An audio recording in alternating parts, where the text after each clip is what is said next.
How to fix Google Maps easy and fast in less than 1 minute. Hello guys, in today's video I'm going to show you how to fix Google Maps easily and fast in less than 1 minute. So all what you have to do is simple. Just go to the settings on your phone, and after that go to the apps manager, and then go to the top here, click on apps and scroll until you find the maps.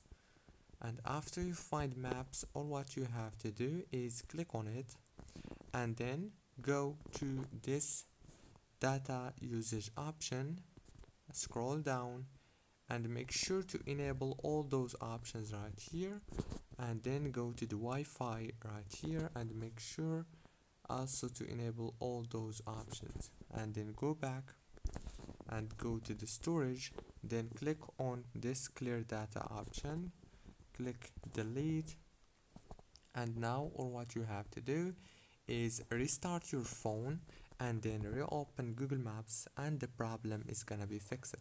Don't forget to like and subscribe, and thank you so much for watching.